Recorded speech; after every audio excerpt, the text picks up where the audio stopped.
Maisha, the Swahili word for life, is an animated documentary film project which was established to work with the community of Mali, Tanzania, to generate money for the Mali Community Trust and film-based insight into life in a rural East African village. In the summer of 2012, after graduating, Hannah Klein and myself co-founded Maisha.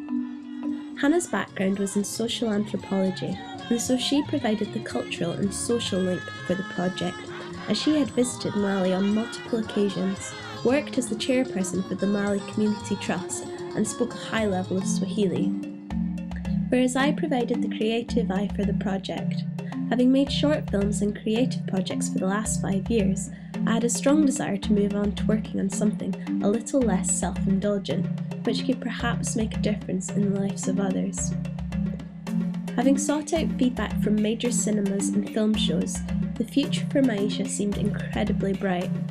So together, Hannah and I drew up a business plan for the film. The plan was shortlisted for the Deutsche Bank Creative Enterprise Award, but unfortunately Maisha didn't win the award, and Hannah and I were left a little deflated, but not deterred, so we set about creating an online identity for Maisha.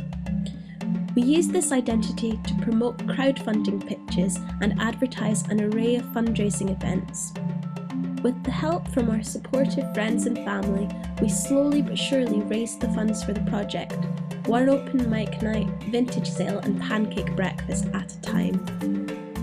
Once we had received the funds, we were well on our way to making Maisha. We paid for visas, booked flights and bought all of the cameras and necessary equipment. Then, in September 2012, we flew to Tanzania to begin making the Maisha project. Central to the project was an ethic of collaboration. Our plan was for a group of community members to be encouraged through the use of small camcorders to document life as they saw it. We wanted to carry out animation, character design and storytelling classes in the school, and for characters designed by the school children to feature in the final cut. In its complete state, the film would be made up of the community's footage, material detailing the filming process and the animation. Because of that format, we went to Tanzania not with a set storyline or definite point of interest, but with a framework through which the community members could develop their own narratives and express their own interests and stories. We spent the first week in Mali settling in and getting to know the community, who were so welcoming, and they went out of their way to make us feel at home. We were really blessed that another girl, Ava Hager, was also visiting Mali, and she decided to assist us in our film project and help us with much of the admin and the location shooting. After we had been in Mali a few weeks, we chose, with the help of the family we were staying with, the 4 camera bearers who would generate cinematic insight into their own lives. We felt we had chosen 4 camera bearers who spanned the generations and reflected life from a different set of circumstances.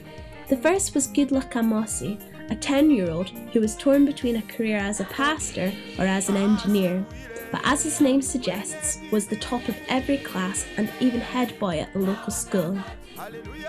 Secondly, we chose Joeli, a teacher at the local school, who worked hard during the week and partied hard in his time off. Thirdly, we chose Bibi, one of the most popular grannies in Mali, a very hard-working family woman who loved God and always looked out for others, even though she had very little herself. And finally, we chose Naima, an independent single woman who chose to start her own businesses in hairdressing and farming in Mali and was never without a smile on her face. Each of these 4 camera bearers recorded the happenings in their lives in Mali for just over a month, and they recorded a vast amount of beautiful footage. While this was going on, we taught film and animation classes at the local school called the Queen Elizabeth Academy. The Queen Elizabeth Academy is really the reason that the Mali Community Trust was set up. The Mali Community Trust supports the school. The school manages to bring hope and education to many orphans in the Mali area. So really the Queen Elizabeth Academy had a very important role in our film.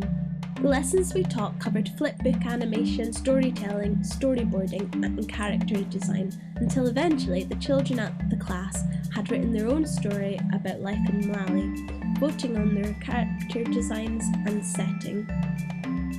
Each week, Hannah and I would gather together around my Mac with the camera bearers and often many villagers who decided to pop up and help out. We would look over the camera bearers' footage and discuss what they had recorded and what they wanted to say about Mlali and their life through recording it. Over time, we built up a wide variety of footage. Then, in December 2012, I returned to Scotland with all of the footage shot in Mlali, a rough cut of the film, and a story to be animated. The next step for Maisha will be to begin animating with the characters designed by the children at the Queen Elizabeth Academy, to add subtitles to the film, which will happen upon Hannah's return, and then if all goes to plan, the film will be complete and ready for viewings early this summer. We hope to enter the film into festivals and shows to reflect to a global audience a genuine portrayal of life in East Africa, as well as the creativity and vibrancy which exists there. And secondly, we hope that through this film we will garner interest for the Queen Elizabeth Academy and further financial support for it. In the current economic crisis, it's really rare that a project like ours can receive the funds required and that two graduates can be so lucky and have such an opportunity. But you guys have been incredibly supportive of Maisha and helped us get to where we are today, so thank you so much.